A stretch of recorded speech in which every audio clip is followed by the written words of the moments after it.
honor to be here, even though I'm on parole. All right, welcome to HEIST TV. I'm your host, none of your business.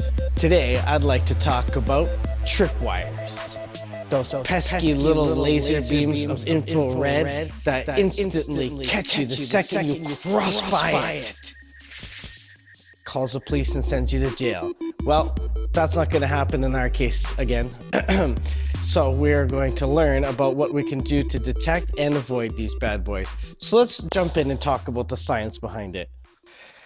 Here is our demonstration optical sensor. Sends out a light from this transmitter, reaches a receiver over there. As long as we're not blocking the light beam, everything's good. But if we are blocking it, that means the cops are being called. So it's very important you do not block the beam. Solid is good. Problem is we can't see the beam, can we? So how are we going to solve that problem? Science! Does anybody know the scientific principle that we're going to use today?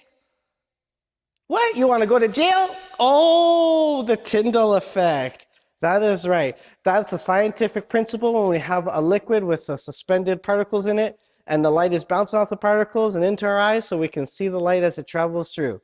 That liquid is called a colloid, and the air acts as a colloid also for infrared laser beams. So we need to introduce something so that we can reflect and refract the light off and see it as it's going through. Does anybody have any ideas of what kind of stuff that we could use?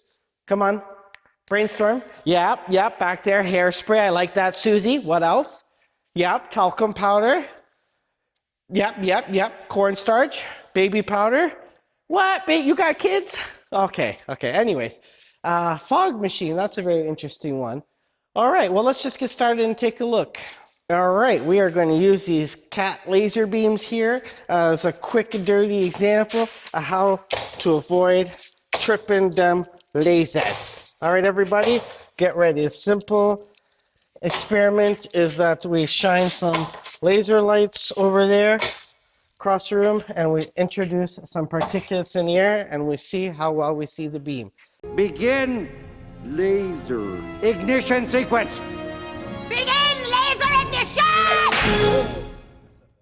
Little spritz of this, and you'll be home free. Although it takes a lot of spraying, so we might want to use something better for a bigger job. All right, this is where we use talcum powder. It is not only good for putting down there, but it's also good for showing off where any of these lasers can be. Let's just give this a test. I didn't have it open. There we go. What do we got? We got anything? There we go. Yep. Now, this is a bit messy, but it works. All right, now we're on to the big guns. If you're anything like me, you want to jump right to the Fog Fury 2000. I would recommend the 3000, but let's fire this bad boy up and we'll see how it works. Perfect, we're ready to see every single. You might want to warm this up in the getaway van. Nothing says busted like waiting around 10 minutes in a vault for this thing to warm up. All right, we're gonna come back in 5 minutes. All right. This takes a while. Hopefully everybody brought coffee and donuts so that we can kill some time here.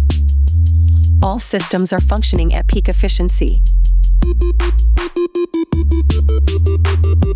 Peak efficiency. All right, here we go.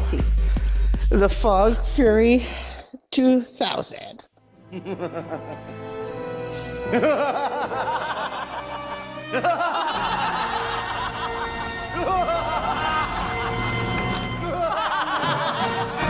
And what you have to do is try not to trip those. Woo. Okay.